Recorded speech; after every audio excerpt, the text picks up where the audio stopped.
Сәлеметсіңдер ме, балалар? Бүгінгі сабағымыздың тақырыбы миллионға дейінгі мыңдықтармен санау. Сабағымыздың мақсаты толық мыңдықтармен танысу. Нөмірі бірінші есеп. Әр қораптан бір-бірден жүздікті, ондықты және бірлікті таңдап алып, 3 таңбалы 6 сан құрастыр. Жазылған сандарда барлығы қанша жүздік, ондық, бірлік барын ата. Бізге 3 қорап берілген. Бірінші қорапта қызыл алмалар жүздіктер, жасыл алмалар ондықтар және сары алмалар бірліктер берілген. Енді осы жүздіктерді, ондықтарды, бірліктерді бір-бірден алып, 3 таңбалы сан құрастырайық.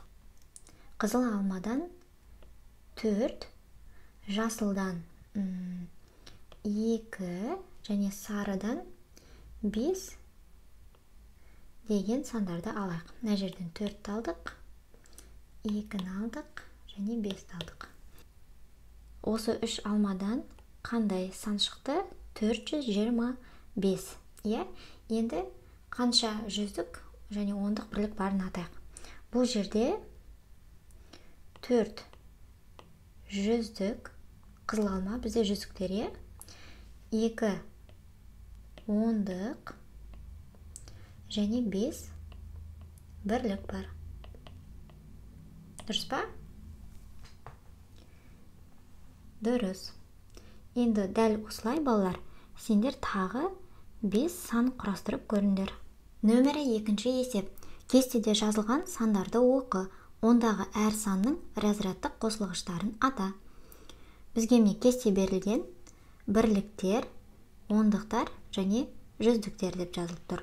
Кестедегі сандарды оқиық.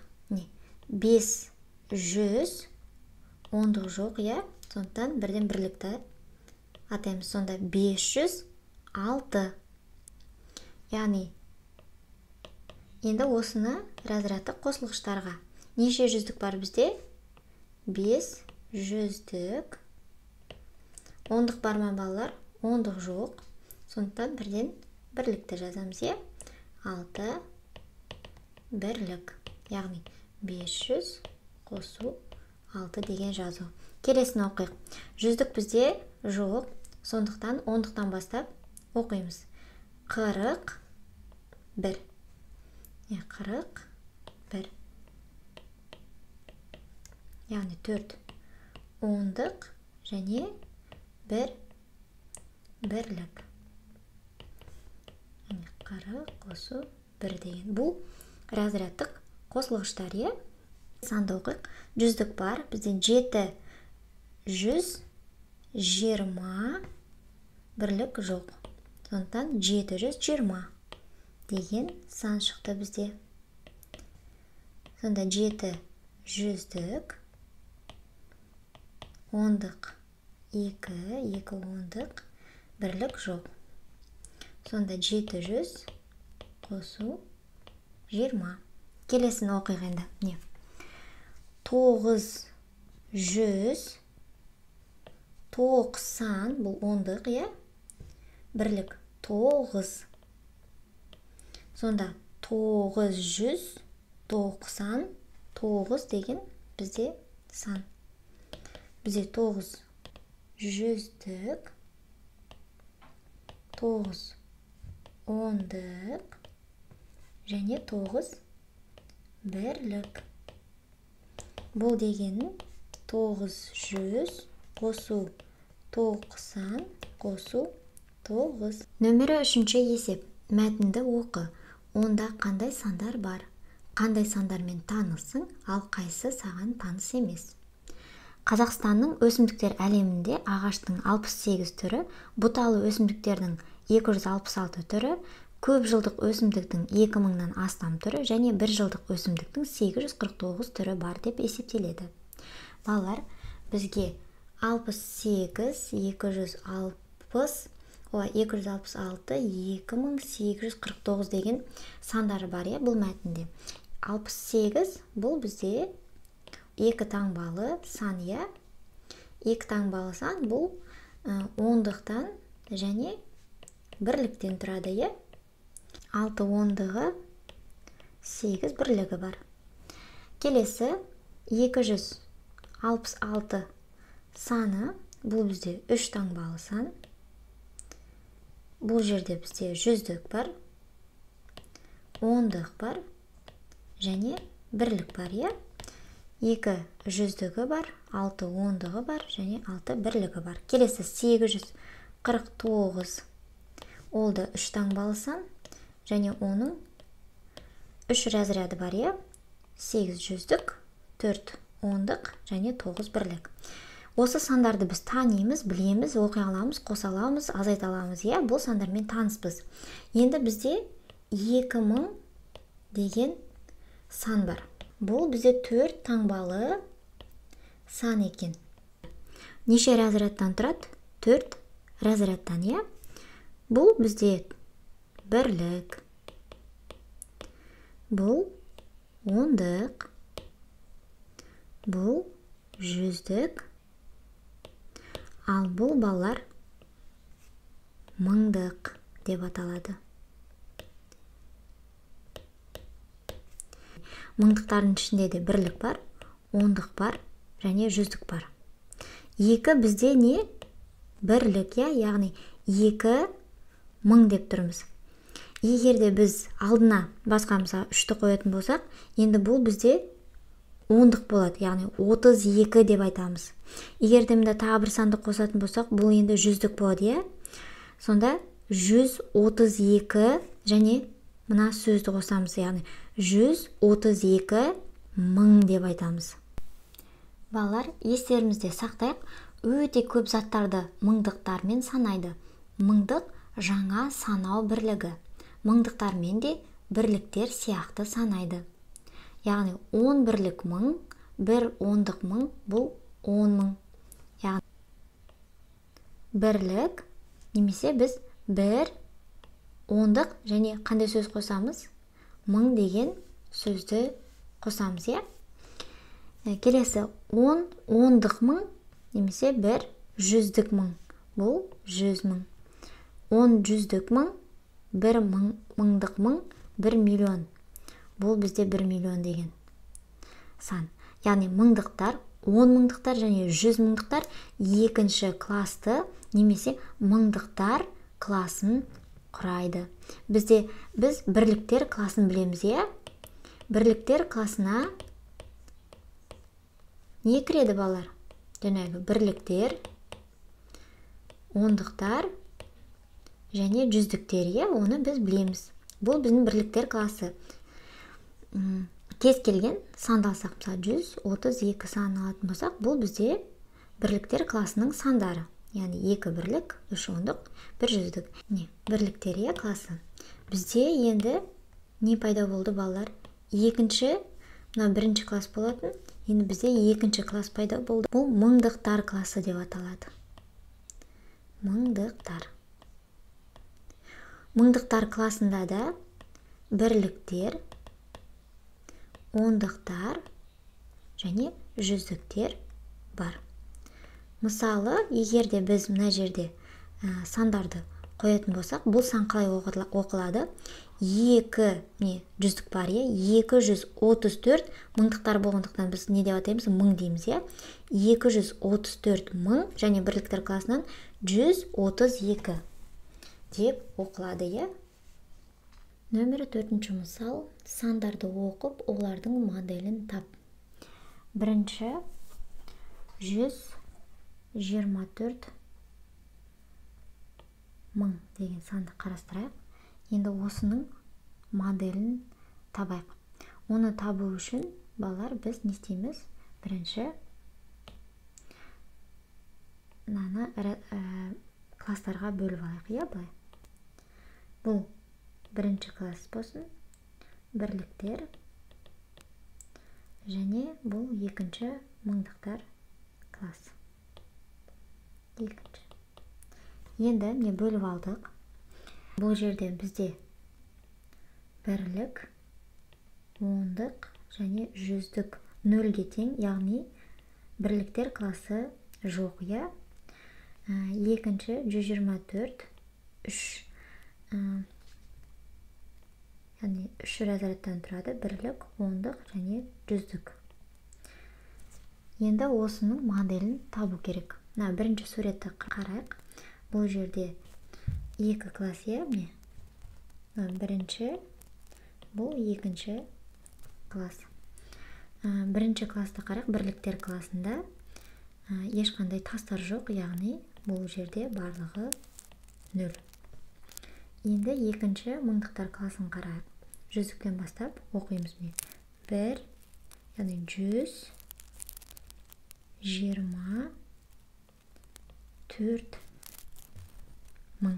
Яғни бұл жерде 124 мың деген сан берілген екен. Балар, біз көп таңбалы сандарды солдан оңға қарай, яғни солдан оңға қарай класстар атауымен оқимыз. Яғни солдан оңға қарай, бізде 2 класс болды, және біз 124 мыңдықтар классынан болғандықтан біз мың деп атадық. Дұрыс па? 124 мың. Яғни балалар, егерде бірліктер классымен барлық цифрлары 0 болған класстың атауы айтылмайды. Түсінікті, 0 болды. 0 болғандықтан біз атауын атамадық. Келесі, көп таңбалы сандарды дұрыс оқу үшін оларды 3 разрядтан класстарға бөліп аламыз. Және бөліп алдық, 3 разрядтан, 1, 2, 3, 1, 1, 2, 3. Біз не істедік? 2 классқа бөліп алып барып оқыдық, Ол үшін оң жағынан 3 цифрдан бөліп алады. Біз оң жақтан бастап бөліп алдық және. Нөмірі 6 есеп сандарды оқы. Біз балалар сендермен бірге бірінші класты білеміз. Бірінші класста класс бірліктер классы деп аталады. Онда бірлік, ондық және жүздіктен тұрады. 3 разрядтан тұрады. Екінші класты білеміз. Ол мыңдықтар классы, Ол жерде де ол да 3 разрядтан тұрады. Яғни бірлік, ондық және жүздік. Бірінші тұрған санды оқиық. 6, бізде 6 және 3-0 берілген. 6 қай жерде орналасқан? Екінші класстың бірлігінде орналасқан. Ендеше қалай оқимыз? 6 мың деп оқимыз. Бірліктер классында сандар жоқ. Сондықтан бірліктер классын атамаймыз. Екінші санды қарайық. Бізде енді 5 ондық, 6 бірлік қай класста тұр? Екінші класста мыңдықтар классында тұр, сонда 56 бірліктер жоқ, атамаймыз. Онда 56 мың болады, Үшінші санды қарайық.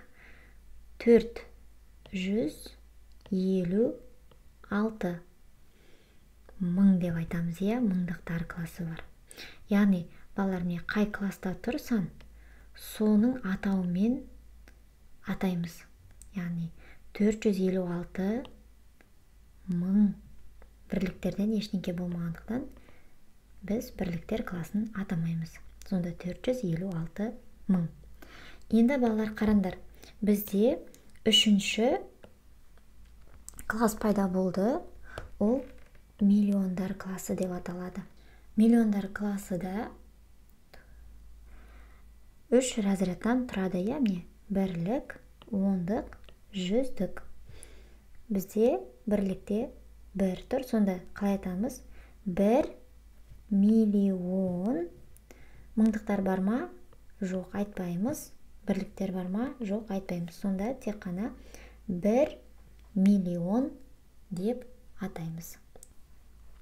Миллион бұл мыңдық. Ол бір саны және 6 нөлмен жазылады. Бұл жерде 3 разряд, бұл жерде 3 разряд, сонымен барлығы 6 нөл, яғни 1. Бұл бізде 1 миллион. миллион миллиондар классының бірлігі. Бізде мына бір жалғыз өзі тұр, бұл бізде бірлік. Яғни 1 миллион. Миллион жаңа санау бірлігі. Балалар, енді көп таңбалы сандарды жоғары разрядтан бастап салыстырамыз, білеміз оны. Нөмірі 9-шы мысал есепті шығар.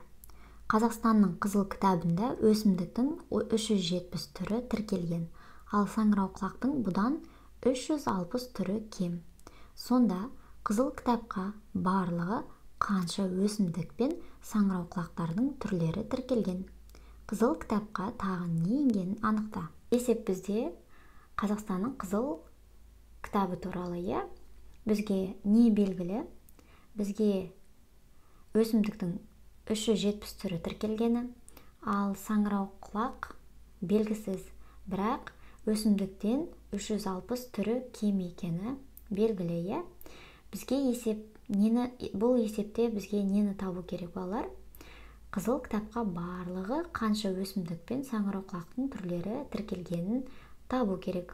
Есептің шартын жазайық. Өсімдіктердің қанша түрі тіркелген? 370, ал саңырауқұлақтікі белгісіз.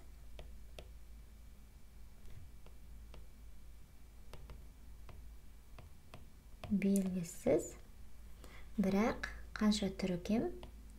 306 түрі кем. Немеге қарағанда? Өсімдікке қарағанда, Енді бізге нені табу керек? Есептің шарты бойынша барлығы қызыл кітапқа қанша өсімдік пен саңырауқұлақ тіркелгені.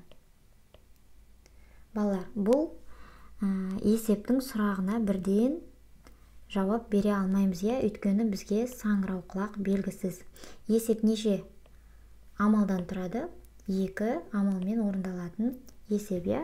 Шешуін балалар өздерің тауып жауабын жазыңдар.